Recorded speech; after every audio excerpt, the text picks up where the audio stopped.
Good morning बच्चों, कैसे हो? उम्मीद करता हूं सब अच्छे होंगे, स्वस्थ होंगे, प्रसन्नचित्त होंगे। और सवाल में तो खैर वैसे होंगे ही सही। परीक्षा नज़दीक आ रही है बच्चों। हालांकि अभी तक फॉर्म वगैरह नहीं आए हैं, तो अभी अपन ये नहीं कह सकते कि 1 अगस्त को ही एग्ज़ाम होगा। डेफिनेटली पोस्टपोन तो होना ही है। चलिए, जब होगा तब देखी जाएगी, पर हम अपना अभ्यास बराबर करते रहें। चलिए स्टार्ट करते हैं बच्चों। काइनेमेटिक्स का एक पार्ट और है। कल मैंने आपको कंसेप्ट की लिस्टिंग सिखाई थी। अब काइनेमेटिक्स का एक पार्ट प्रोजेक्टाइल मोशन, जिससे कि काइनेमेटिक्स खत्म होगा और उसके बाद हम एक नए यूनिट के साथ शुरुआत करेंगे। तो आज की यूनिट है हमारी बच्चों प्रोजेक्टाइल मोशन।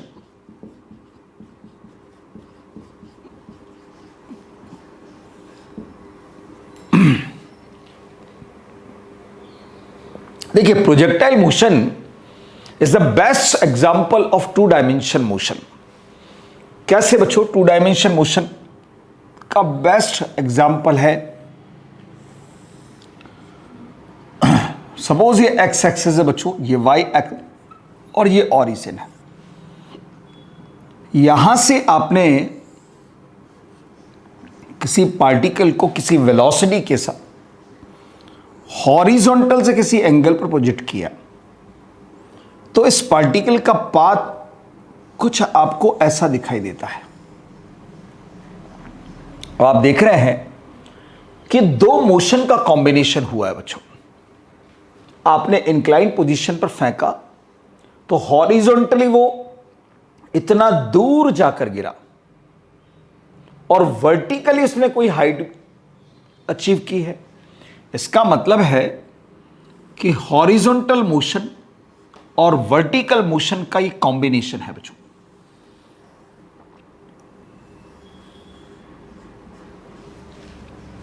वर्टिकल मोशन में असेंडिंग भी है और डिसेंडिंग भी है। यह है बच्चों हॉरिजॉन्टल मोशन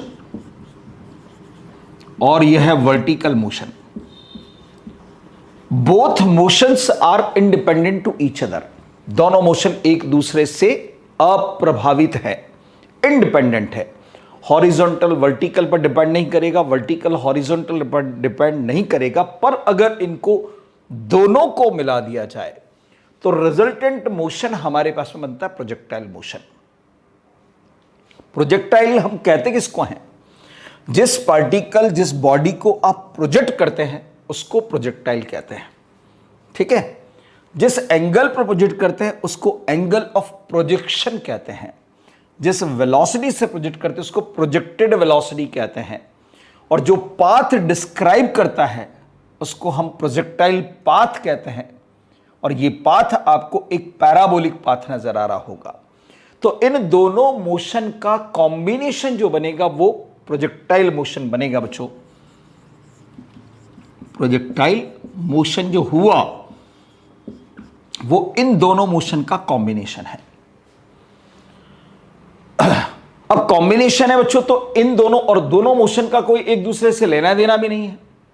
तो आपको ये दोनों मोशन, अगर इसको समझना है तो इन दोनों मोशन को इंडिविजुअली समझना पड़ेगा।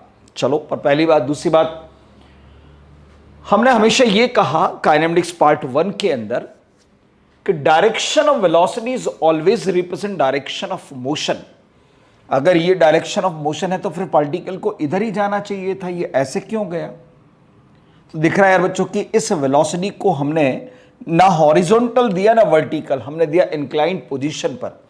तो इस वेलोसिटी के 2 कंपोनेंट पॉसिबल होते हैं बच्चों। एक हॉरिजॉन्टल एक्स डायरेक्शन में होता है जो u cos थीटा होगा, और एक वर्टिकल डायरेक्शन के अंदर होगा u y, जिसकी वैल्यू u sin थीटा के बराबर होगी। और इस पूरे मोशन के अंदर हॉरिजॉन्टल वेलोसिटी जो है उसकी वजह से होता है horizontal motion. Due to horizontal velocity component, ये उसकी वजह से होता है। और वर्टिकल मोशन होता है due to vertical velocity component. Due to vertical velocity component. Horizontal motion horizontal velocity component की वजह से, vertical motion vertical velocity component की वजह से। पर इस प्रोजेक्टाइल मोशन के अंदर बच्चों,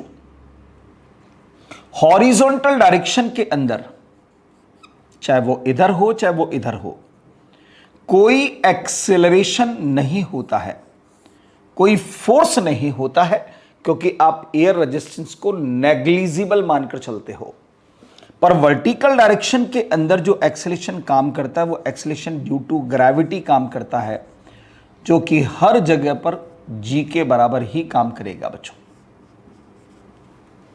तो चलिए भाई, काम की पहली बात मिली आपको कि in projectile motion horizontal motion and vertical motion are independent to each other. तो आपको इंडिविजुअली इन दोनों मोशन को समझना पड़ेगा। तो चलिए देखते हैं सबसे पहले इसका horizontal motion.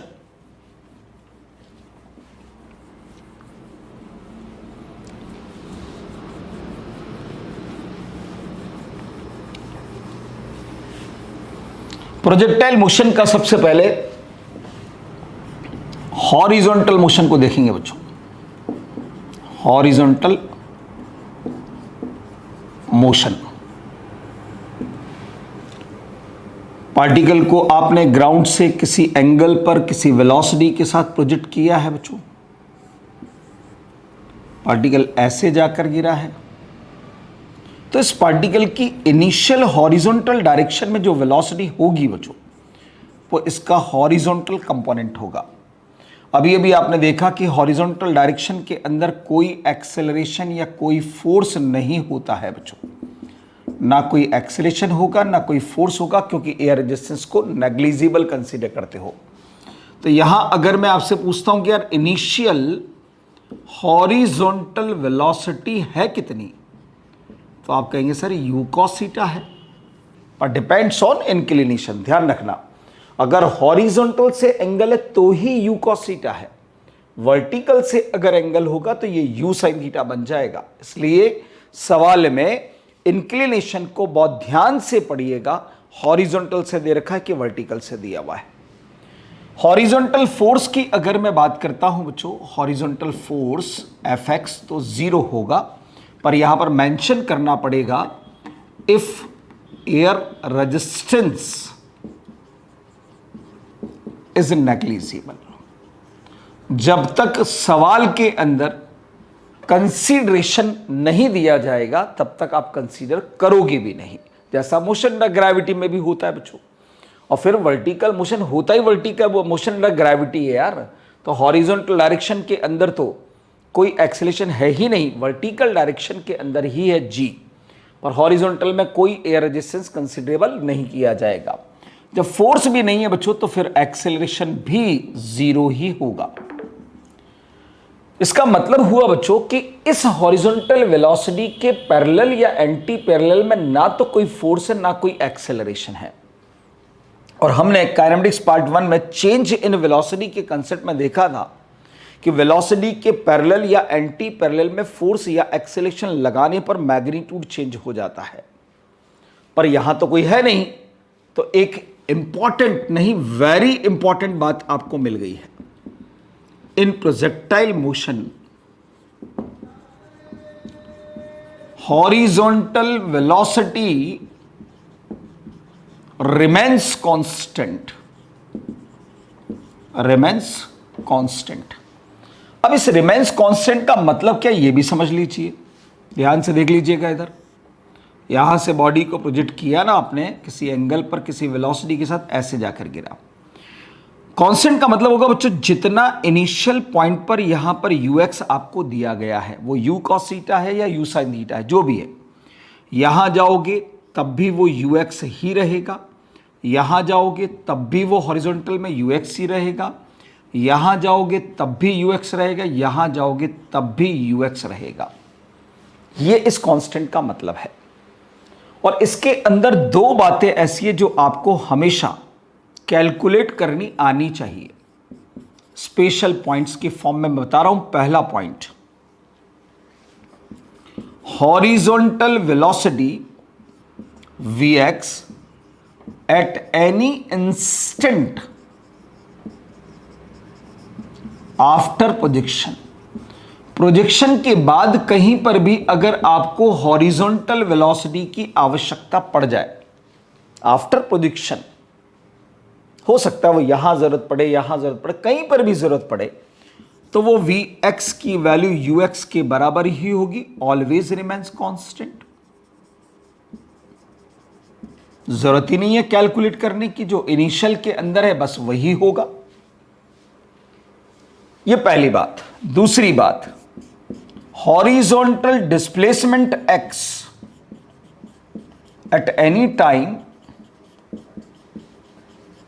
After projection, projection के बाद किसी भी टाइम पर अगर आपको हॉरिजॉन्टल डिस्प्लेसमेंट की आवश्यकता पड़ रही हो, डायग्राम से समझ लीजिएगा बात को।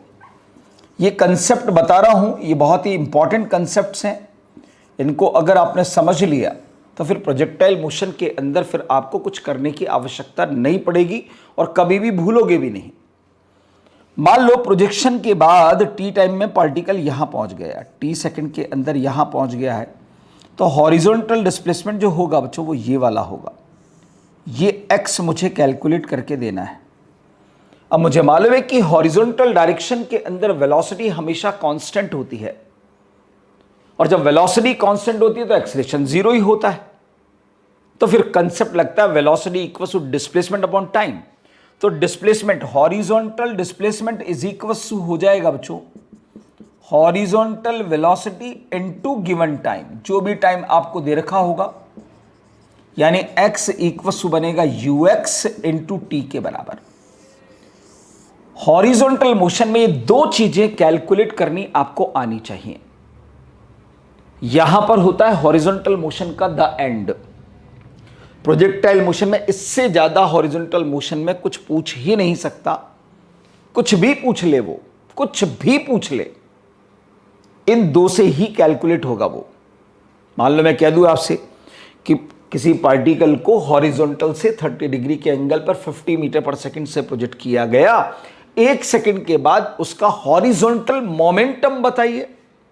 हॉरिजॉन्टल मोमेंटम, तो भाई मोमेंटम होता क्या, मास इनटू हॉरिजॉन्टल वेलोसिटी। तो हॉरिजॉन्टल वेलोसिटी कितनी बनेगी 50 cos 30, यानी 25√3, और बॉडी का मास मान लो 1 kg दे रखा है, तो 25√3 kg मीटर पर सेकेंड हमारा आंसर बन गया। निकला क्या, वेलोसिटी से तो निकला ना भाई, क्योंकि वेलोसिटी हॉरिजॉन्टल डायरेक्शन में कांस्टेंट है, इसलिए हॉरिजॉन्टल इनिशियल जितनी भी होगी उतनी फाइनल हर इंस्टेंट पर होगी। चलिए अब बात करते हैं वर्टिकल मोशन की बच्चों। वर्टिकल मोशन देखेंगे इसका।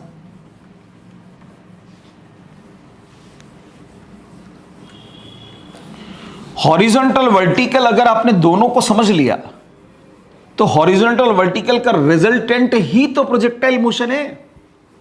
तो आपको हॉरिजॉन्टल और वर्टिकल मोशन में जो भी कैलकुलेट करना हो, पहले एक बार हॉरिजॉन्टल में कैलकुलेट करना है, फिर वर्टिकल में कैलकुलेट करना, उनका रिजल्टेंट निकाल देना है, बस आंसर आ जाएगा प्रोजेक्टाइल का अपने आप। देखो अब वर्टिकल मोशन की बात कर लेता हूं मैं। वर्टिकल मोशन, हाँ बच्चों डायग्राम को भी समझ लीजिएगा ध्यान से। ये एक्स एक्सिस है, ये वाई एक्सिस है, ये ओरिजिन है, ये प्रोजेक्ट किया गया किसी वेलोसिटी से किसी एंगल पर। इनिशियल वर्टिकल वेलोसिटी की बात करेंगे तो वो u sin थीटा के बराबर होगा, क्योंकि हॉरिजॉन्टल से एंगल दे रखा है। वर्टिकल डायरेक्शन में आप कहीं पर भी जाइए, हर जगह पर एक ही एक्सेलेरेशन काम करेगा, एक्सेलेरेशन ड्यू टू ग्रेविटी। कहीं पर भी जाइए, हर जगह पर वही है अपने पास में। और आपको मालूम है कि इसकी वैल्यू 9.8 होती है और इसकी डायरेक्शन भी हर जगह पर वर्टिकल डाउनवर्ड है। तो ना तो मैग्नीट्यूड बदल रहा है ना डायरेक्शन। इसका मतलब ये जो एक्सेलेरेशन होगा यहां पर जी, वो एक कांस्टेंट एक्सेलेरेशन होगा, एक कांस्टेंट एक्सेलेरेशन होगा। तो यहां पर इनिशियल वर्टिकल वेलोसिटी की अगर मैं बात कर रहा हूं आपसे, तो uy की वैल्यू होगी बच्चों u sin थीटा के बराबर, जिसकी डायरेक्शन है अपवर्ड। और अगर मैं वर्टिकल एक्सेलरेशन की बात करूंगा आपसे तो वो है g, और वो लग रहा है बच्चों डाउनवर्ड। तो वर्टिकल फोर्स आप आसानी से बता सकते हो, क्योंकि फोर्स होता है मास इनटू एक्सेलरेशन, तो ये mg होगा और ये डाउनवर्ड होगा। अब कंसेप्ट की बात को देखेंगे। यहां इनिशियल वेलोसिटी है अपवर्ड और फोर्स लग रहा है डाउनवर्ड, तो ये फोर्स इसको रिटार्ड करने का काम करेगा।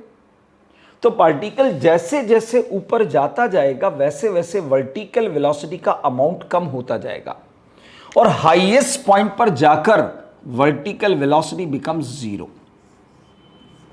सबसे डेंजरस पॉइंट है ये प्रोजेक्टाइल मोशन का हाईएस्ट पॉइंट।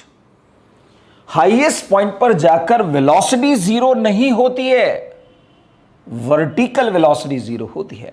वेलोसिटी तो प्रेजेंट है ना, यहां पर हॉरिजॉन्टल तो प्रेजेंट ही रहेगी ना भाई, तो वेलोसिटी कहां जीरो हुई है, वर्टिकल वेलोसिटी जीरो हुई है।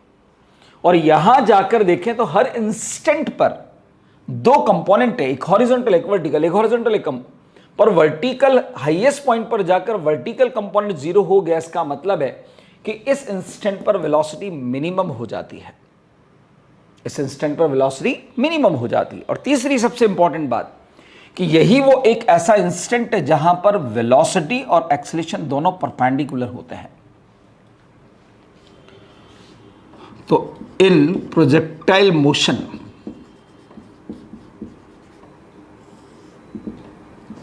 एट द टॉपमोस्ट पॉइंट, पहली काम की बात, velocity becomes minimum, only horizontal component is present, horizontal component is present, तो वेलोसिटी मिनिमम हो गई। दूसरी बात, वर्टिकल वेलोसिटी बिकम्स जीरो। और तीसरी बात, velocity and acceleration are perpendicular to each other. ये तीन बातें टॉपमोस्ट पॉइंट के लिए हमेशा याद रखनी है आपको। अब वेरी इंपॉर्टेंट पॉइंट की बात मैं कर रहा हूं आपसे, ध्यान से समझिएगा, वेरी इंपॉर्टेंट नोट लगाकर लिख रहा हूं। In projectile motion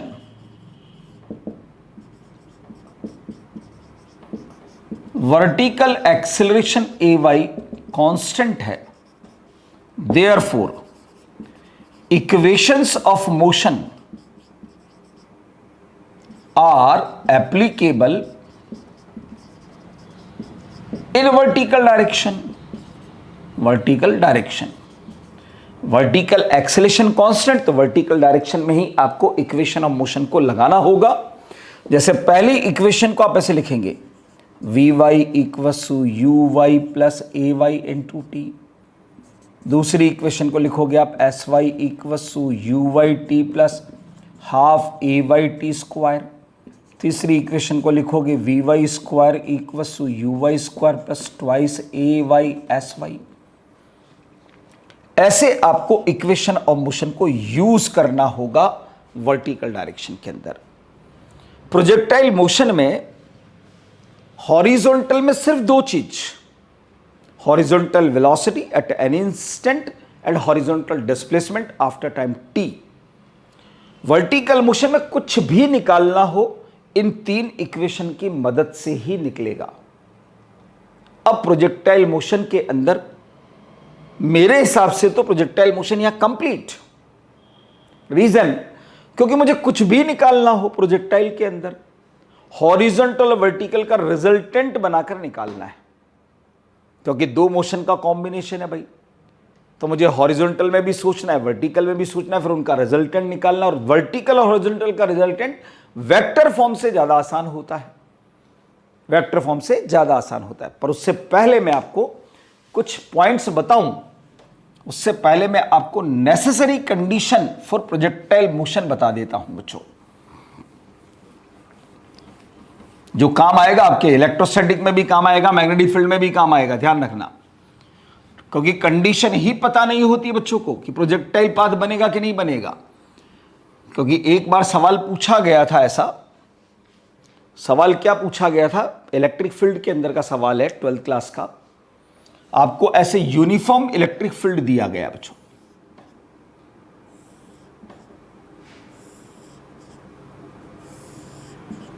uniform electric field दिया गया और बोला कि यहां पर एक नेगेटिव चार्ज को रख दिया गया है रेस्ट कंडीशन के अंदर, और जी लग रहा है वर्टिकली डाउनवर्ड। तो पूछा गया था कि path of the particle will be, और ऐसे आपको 4 ऑप्शन दे दिए। एक ये दे दिया, दूसरा ये दे दिया, तीसरा आपको ये दे दिया, और चौथा आपको ये दे दिया। Path of the particle will be ऐसा बोला गया। तो बच्चों ने कहा यार कि इस पर फोर्स लगेगा तो प्रोजेक्टाइल पाथ ही बनेगा, क्योंकि ऐसा क्वेश्चन वो प्रोजेक्टाइल मोशन, ऐसा क्वेश्चन इलेक्ट्रोस्टैटिक के अंदर प्रोजेक्टाइल मोशन के लिए कर चुके होते हैं वो। तो उनके दिमाग में क्या रहता है, प्रोजेक्टाइल पाथ बनेगा, बस वो इसमें से टिक करके आ जाते हैं। गलत हो गया आंसर, क्योंकि प्रोजेक्टाइल मोशन की कंडीशन ही पता नहीं है उनको। अरे भाई, नेगेटिव चार्ज को अगर इलेक्ट्रिक फील्ड के अंदर रखोगे तो फील्ड डायरेक्शन के अगेंस्ट डायरेक्शन में इलेक्ट्रोस्टैटिक फोर्स लगेगा, और साथ में ग्रेविटी फोर्स mg लग रहा होगा। तो इन दोनों फोर्सेस से एक रिजल्टेंट फोर्स बनेगा इधर की तरफ, तो रिजल्टेंट एक्सेलेरेशन भी इधर ही आएगा ना। पार्टिकल रेस्ट कंडीशन में रखा हुआ है और उस पर अगर फोर्स लगाओगे तो पार्टिकल पर जिधर फोर्स लगेगा उधर ही जाएगा, तो पार्टिकल का पाथ बनेगा 4th आंसर। तो ऐसे सवाल बनते हैं, पर प्रोजेक्टाइल मोशन की नेसेसरी कंडीशन क्या वो समझ लीजिए।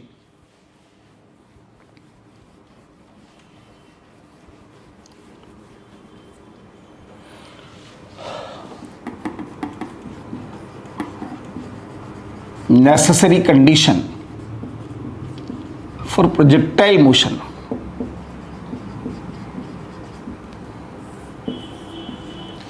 पहली कंडीशन होती है बच्चों, कंडीशन 1,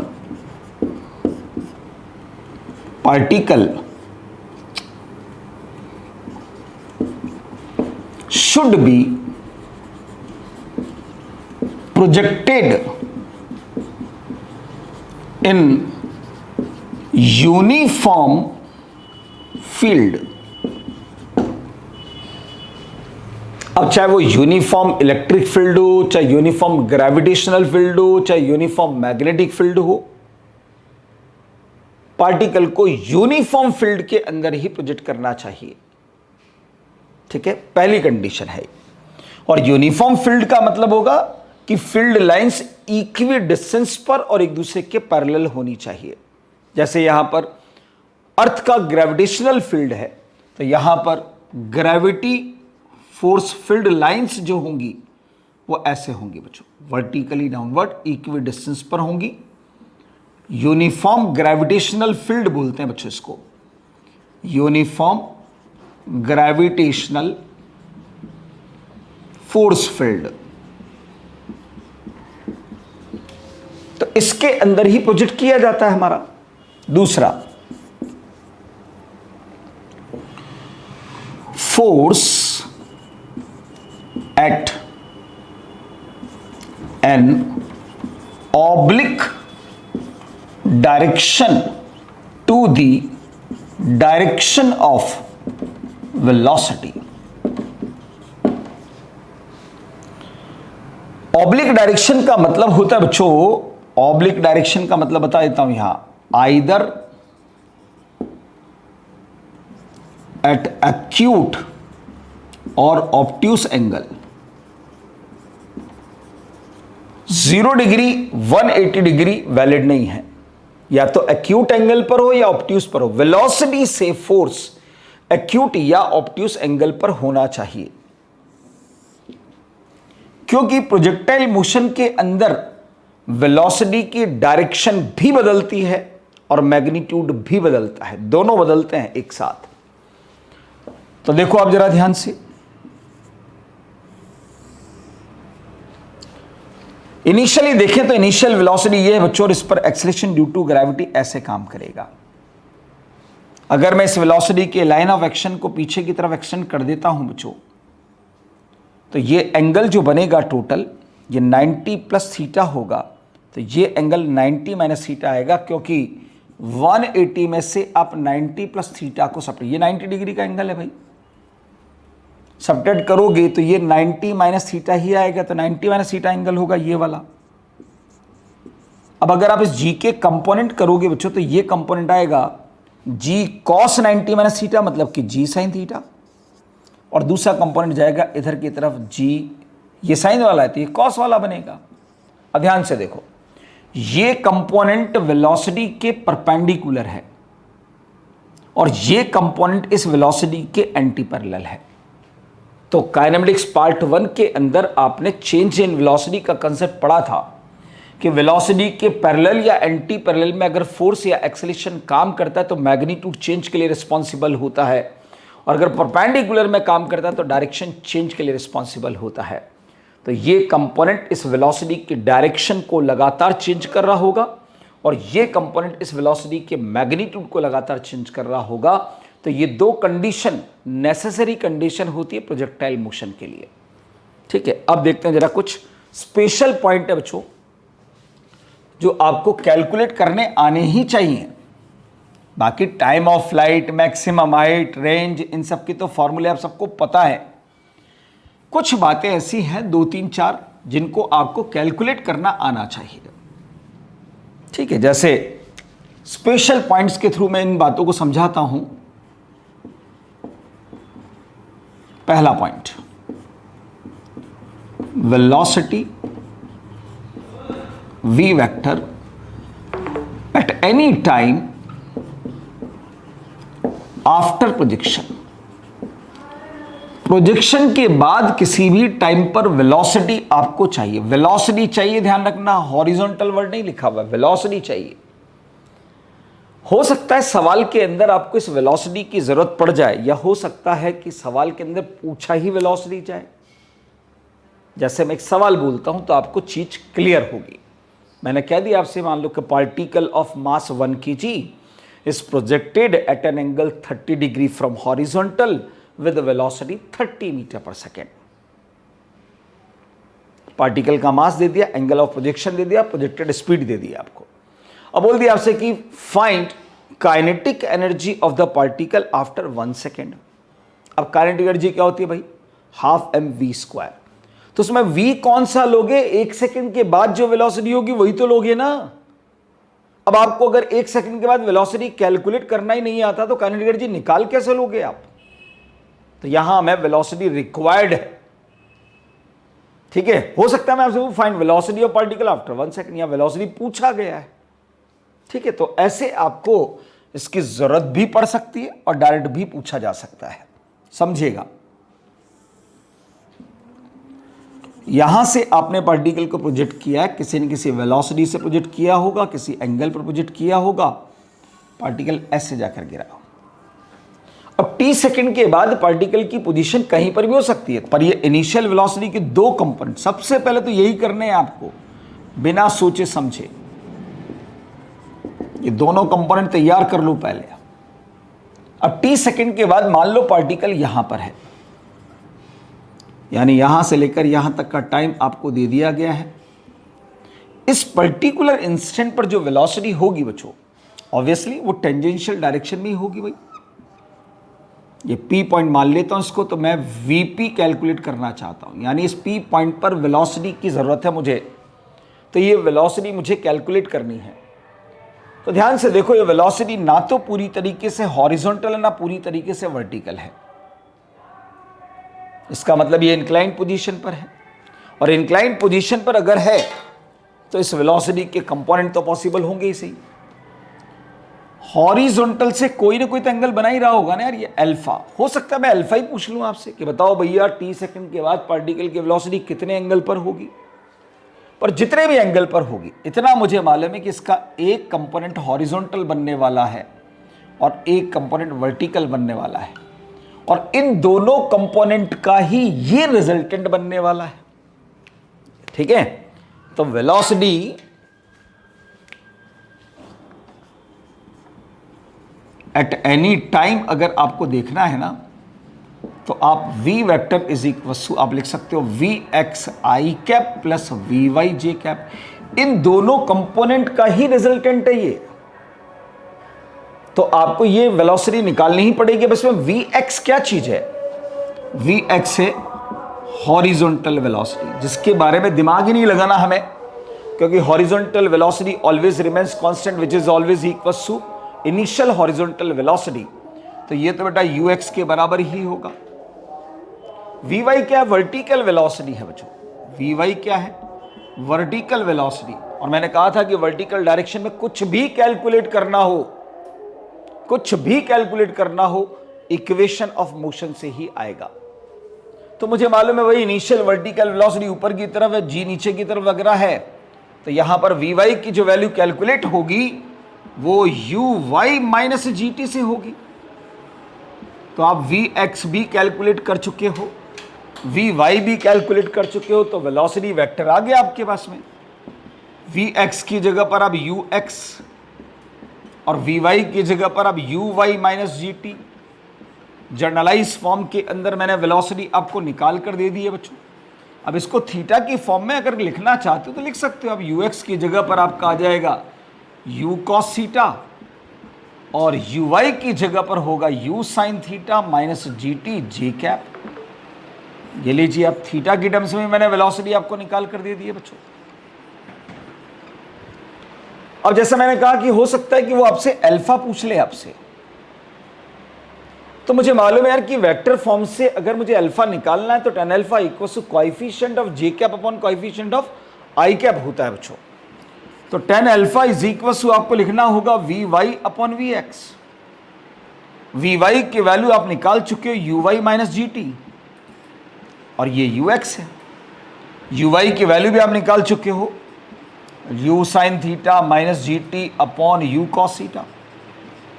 तो यहां से आप अल्फा आराम से कैलकुलेट कर सकते हो यार, tan inverse you sine theta minus g t upon u cos theta. ये लीजिए, अल्फा भी कैलकुलेट कर लिया। तो आपने देखा कि प्रोजेक्टाइल मोशन में मैंने यही तो कहा था आपसे कि आपको हॉरिजॉन्टल और वर्टिकल डायरेक्शन में अलग अलग सोचना है और उनका रिजल्टेंट फाइंड करना है, वो प्रोजेक्टाइल का रिजल्ट होता है। तो यहां पर भी मैंने वही किया। देखो आप, हॉरिजॉन्टल में सोचा एक बार, फिर वर्टिकल में सोचा और आई कैप जे कैप के साथ मैंने वेक्टर फॉर्म के अंदर तैयार कर दिया, आ गया प्रोजेक्टाइल मोशन का रिजल्ट। तो कोई भी सवाल हो, कोई भी सवाल हो, हम आसानी से बस दो चीजें ध्यान रखनी है। प्रोजेक्टाइल मोशन का अगर सवाल है तो हॉरिजॉन्टल में सोचना है एक बार वर्टिकल में सोचना है, और हॉरिजॉन्टल और वर्टिकल को वेक्टर फॉर्म में लिखकर प्रोजेक्टाइल का रिजल्ट तैयार कर देना है। बड़े आराम से क्वेश्चन सॉल्व हो जाएगा बच्चों आपका। चलो देखते हैं इस पर बेस बच्चों। एक बार सवाल पूछा गया था, क्या सवाल पूछा गया था?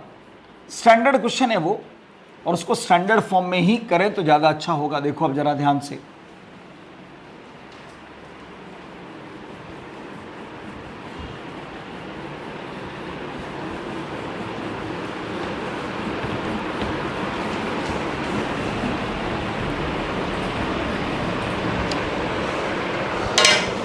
सवाल क्या था देखिए। अब इधर सवाल था अपने पास में इस प्रकार से, a particle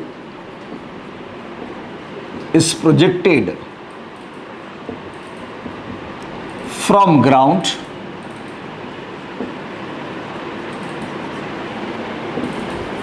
at an angle theta with velocity u, find after what time its velocity becomes perpendicular to initial velocity। या हो सकता है पूछ ले कि जब वेलोसिटी परपेंडिकुलर तो बताओ वेलोसिटी का मैग्नीट्यूड क्या होगा, मैग्नीट्यूड भी पूछा जा सकता है। तो डायग्राम को ही समझिएगा जरा ध्यान से, इसमें डायग्राम बनाना ही सबसे इंपॉर्टेंट खेल है। पार्टिकल को u वेलोसिटी से थीटा एंगल पर प्रोजेक्ट किया आपने, पार्टिकल ऐसे जाकर गिरा बच्चों, तो ये इसका इनिशियल वेलोसिटी का लाइन ऑफ एक्शन होगा। और इसका कंपोनेंट तो आपको खैर करने ही पड़ेंगे, क्योंकि मैंने आपको पहले बोल दिया कि जब भी वेलोसिटी दे रखी हो आपको तो आप उसको पहले कंपोनेंट में रिजॉल्व जरूर कर लें। अब इस लाइन ऑफ एक्शन के परपेंडिकुलर जब वेलोसिटी बनेगी तब वो टाइम बताना है। तो यहां से पार्टिकल चला भाई, मान लिया मैंने कि यहां से परपेंडिकुलर लाइन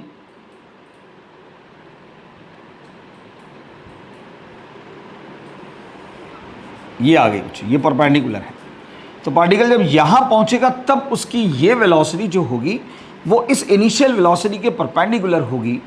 तो मुझे यही बताना है कि इस O पॉइंट से लेकर P पॉइंट तक जाने में टाइम कितना लगा है उसको, ये टाइम आपसे पूछा जा रहा है। सवाल समझ में आ गया होगा। अब अगर ध्यान से देखें बच्चों, तो मैं अगर इस लाइन ऑफ एक्शन, इस वेलोसिटी के लाइन ऑफ एक्शन को आगे की तरफ एक्सटेंड कर देता हूं तो एक बड़ा सा राइट एंगल ट्राइंगल बन जाता है। इसमें ये एंगल थीटा है बच्चों, ये 90 है, तो ऑब्वियसली बात है कि ये 90 माइनस थीटा ही होगा। ये अगर 90 माइनस थीटा है तो हॉरिजॉन्टल से बनने वाला ये एंगल भी 90 माइनस थीटा होगा। तो इस वेलोसिटी का एक कंपोनेंट हॉरिजॉन्टल बनेगा, एक कंपोनेंट वर्टिकल बनेगा। ठीक है, अब ध्यान से देखो, इनिशियल वेलोसिटी की अगर मैं बात करूं आपसे, इनिशियल वेलोसिटी वेक्टर की अगर मैं बात करता हूं तो आप उसको u vector is equal to ये लिखोगे ना भाई, यू एक्स आई कैप प्लस यू वाई जे कैप। और आपको यू एक्स की वैल्यू पता है यू कॉस थीटा, और यू वाई की वैल्यू यू साइन थीटा। इन्हीं दो कंपोनेंट से ये बना है, तो ये रिजल्टेंट वेक्टर आ गया हमारे पास। ये पहली इक्वेशन है बच्चों। अब आपको वेलोसिटी आफ्टर टाइम t चाहिए। तो अभी अभी आपने पॉइंट पढ़ा था बच्चों कि किसी भी पॉइंट पर वेलोसिटी अगर चाहिए तो यू एक्स आई cap plus u y minus g t j cap होता है। तो मैं इसको लिखना चाहूँ तो ऐसे लिख सकता हूँ भाई, u cos theta i cap plus u y की जगह पर u sine theta minus g t j cap, ये सेकेंड इक्वेशन। अब सवाल कहता है मेरा कि ये दोनों वेलोसिटी परपेंडिकुलर हैं।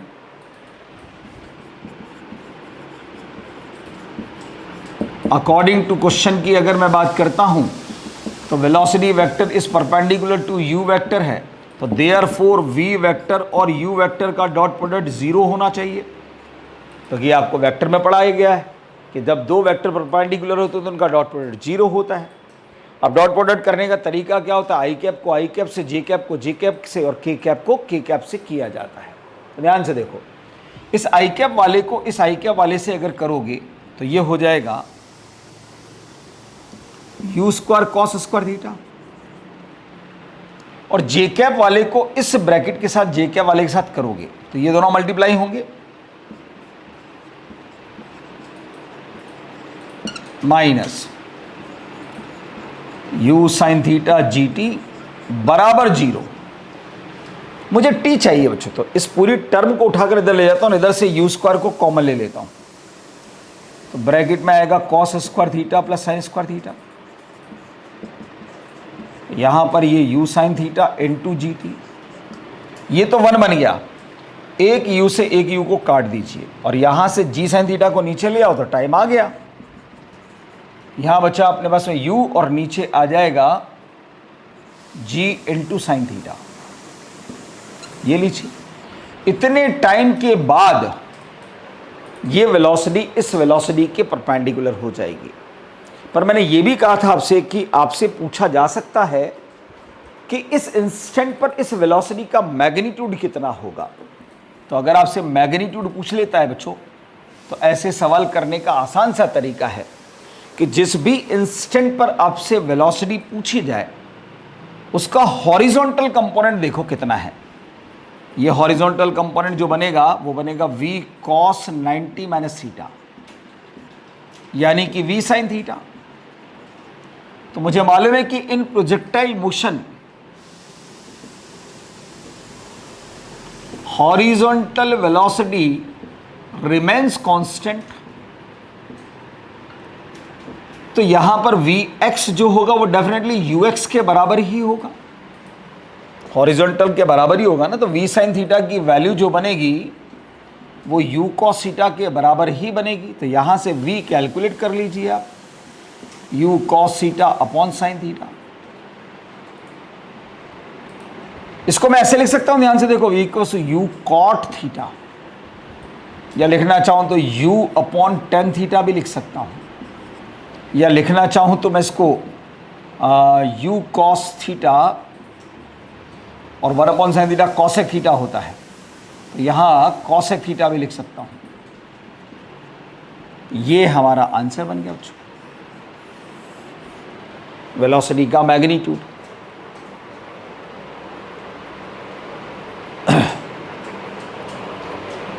इसी कंसेप्ट पर एक बार AIPMT के अंदर सवाल पूछ लिया गया था बच्चों। सवाल क्या था देखें आप इधर, इसी कंसेप्ट पर बेस था।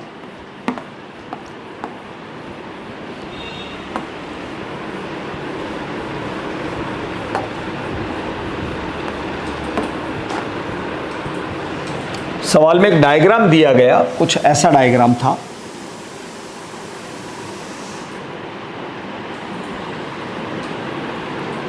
यहां से एक पार्टिकल को आपने 60 डिग्री के एंगल पर प्रोजेक्ट किया बच्चों u वेलोसिटी से, और ये एंगल आपको 45 डिग्री का दिया, इंक्लाइन प्लेन है ये। बोला गया कि particle, projected particle strikes on incline plane normally. Normally strike करने का मतलब होगा एंगल 90 डिग्री का बना रहा है यहां पर। तो फाइंड इट्स स्ट्राइकिंग वेलोसिटी। ये स्ट्राइकिंग वेलोसिटी आपसे पूछ लिया उसने। मतलब सर ये तो आईआईटी का सवाल, अब आईआईटी का क्या, एक लाइन का सवाल है। ध्यान से देखो, अगर मैं इस लाइन को आगे की तरफ एक्सटेंड कर दूं, ये 45, ये 90, तो ये भी 45 होगा। ये 45 है, तो हॉरिजॉन्टल से बनने वाला ये एंगल जो बनेगा ये भी 45 डिग्री का होगा। तो इस v का इधर एक कंपोनेंट कर दीजिए जो आएगा v cos 45, यानी v/√2, और ये वेलोसिटी जो आएगी वो u cos 60 के बराबर होगी। खत्म हो गया सवाल। v/√2 जो होगा वो u cos 60 के बराबर होगा बच्चों। cos 60 की वैल्यू 1/2 होती है भाई, तो √2 को उधर ले जा, तो ये हो गया √2 u/2, यानी u/√2 आंसर ये लीजिए। मैंने कहा ना, जिस भी पॉइंट पर वेलोसिटी निकालनी हो उस वेलोसिटी का हॉरिजॉन्टल कंपोनेंट जो होगा वो इनिशियल हॉरिजॉन्टल के बराबर कर देना, अननोन अपने आप सामने आ जाएगा आपके। बाकी और तो अब इसमें सबसे इंपॉर्टेंट पॉइंट यही था बच्चों इसके अंदर। बाकी और तो सबको पता है, जैसे टाइम ऑफ फ्लाइट। हाँ जी, टाइम ऑफ फ्लाइट की अगर मैं बात करूं आपसे,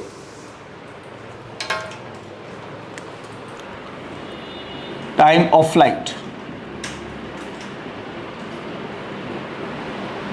तो आपको सबको पता है बच्चों t इक्वल होता है 2u साइन थीटा बाई जी के बराबर।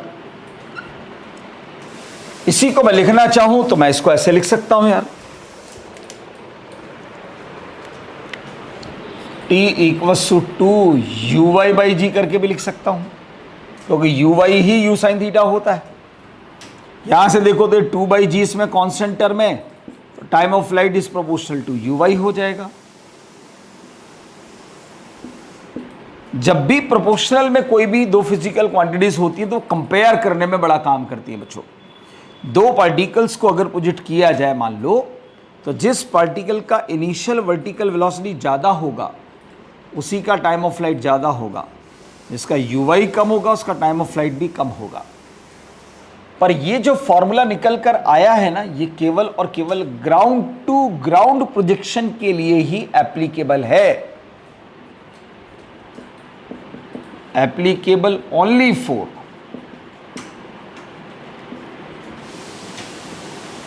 Ground to ground projection. यानी जमीन से फेंको और जमीन पर ही आकर गिरे, वो u और थीटा पर डिपेंड कर रहा है। पर कई बार क्या होता है, सवाल में उलझा देता है, सवाल में ऐसे दे देता है बच्चों, h हाइट का टावर है, यहाँ से आपने एक पार्टिकल को किसी वेलोसिटी के साथ किसी एंगल पर थ्रो कर दिया और बोलेगा निकालो इसका टाइम ऑफ फ्लाइट। अब बच्चा यहाँ पर formula 2u sin theta by G लगा कर आ जाता है, ऑप्शन में भी मिलता है और आंसर गलत चला जाता है। रीज़न क्योंकि ये टाइम ऑफ फ्लाइट तो केवल और केवल ग्राउंड टू ग्राउंड प्रोजेक्शन के लिए ही एप्लीकेबल है। मतलब मैं अगर यहाँ ग्राउंड कंसीडर करूँ मान लो, तो केवल और केवल यहाँ से यहाँ तक का ही टाइम आप निकाल कर आए, इतने मोशन का तो टाइम ही नहीं दिया आपने। और ऐसा फिर ऐसे कैसे सवाल? तो सवाल चाहे ग्राउंड टू ग्राउंड का आ जाए चाहे इसका आ जाए। अब ग्राउंड टू ग्राउंड में देखो जरा ध्यान से,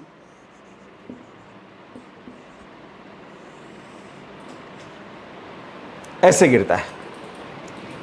हॉरिजॉन्टल डायरेक्शन का टोटल डिस्प्लेसमेंट तो ये बनेगा बच्चों, और वर्टिकल डायरेक्शन में अगर डिस्प्लेसमेंट देखोगे आप तो नेट डिस्प्लेसमेंट 0 आएगा। क्यों आएगा? क्योंकि पहले प्लस h फिर माइनस h, तो नेट वर्टिकल, अरे जमीन से फेंका जमीन पर ही गिर गया तो वर्टिकल डायरेक्शन में इनिशियल पॉइंट जमीन ही था, फाइनल पॉइंट भी जमीन ही है, तो वर्टिकल डायरेक्शन में डिस्प्लेसमेंट तो 0 आएगा ना। तो वर्टिकल डायरेक्शन में डिस्प्लेसमेंट की इक्वेशन अपन ने पढ़ी है, s y equal to u y t plus half a y t square. तो एस वाई की जगह पर 0 कर दो, यू वाई की जगह यू साइन थीटा पुट कर दो, टाइम मुझे निकाल कर देना है हाफ जी टी स्क्वायर। तो यहाँ से जब टी निकालोगे तो आपको ये वाला फॉर्मूला मिल जाता है। जो कंसेप्ट यहां लगा है वही कंसेप्ट यहां लगा, पर यहां वर्टिकल डिस्प्लेसमेंट 0 नहीं है। इनिशियल पॉइंट टावर का टॉप है, फाइनल पॉइंट ग्राउंड है, तो वर्टिकल डिस्प्लेसमेंट जो बनेगा वो h बनेगा, और initial vertical velocity u sin theta के बराबर बनेगी। आपके पास ये ऊपर है और आपको मालूम है मोशन अंडर ग्रेविटी और वर्टिकल डायरेक्शन के अंदर, तो s y equal to u y t plus half a y t square जब लगाओगे तो यू वाई की डायरेक्शन ही पॉजिटिव लेनी होती है, तो एस वाई नीचे की तरफ तो माइनस एच, यहाँ पर u sin theta into T minus half G T square. ये टाइम की एक क्वाड्रेटिक इक्वेशन बनती है, जिसको सॉल्व करोगे तो टाइम ऑफ फ्लाइट की वैल्यू आपको मिल जाएगी। तो ये टाइम ऑफ फ्लाइट का कंसेप्ट होता है बच्चों। चलिए अब इसी कंसेप्ट को अगली क्लास में आगे बढ़ाऊंगा। मैक्सिमम हाइट, हॉरिजॉन्टल रेंज और कुछ पॉइंट 2-4, फिर उसके बाद में हॉरिजॉन्टल प्रोजेक्शन। 2 लेक्चर के अंदर ये टाइम पूरा प्रोजेक्टाइल में ख़त्म कर दूंगा। आज एक पूरा हो चुका है। अगली क्लास के अंदर मैं करूंगा आपके पास में रेंज से रिलेटेड बात, मैक्सिमम हाइट से रिलेटेड बात, ट्रेजेक्टरी इक्वेशन से रिलेटेड बात, और कुछ 1-2 पॉइंट एनर्जी से रिलेटेड बात, मोमेंटम से रिलेटेड बात, 4-5 पॉइंट, और फिर उसके बाद हॉरिजॉन्टल प्रोजेक्शन। फिर वहाँ प्रोजेक्टाइल मोशन हमारा ख़त्म हो जाएगा, और उसके अगली क्लास में सिर्फ और सिर्फ न्यूमेरिकल्स की बात करेंगे हम। तो तब जाकर कहीं प्रोजेक्टाइल मोशन हमारा कंप्लीट होगा बच्चों। चलिए तब तक पढ़ते रहिए, मुस्कुराते रहिए। Thank you so much, all the best.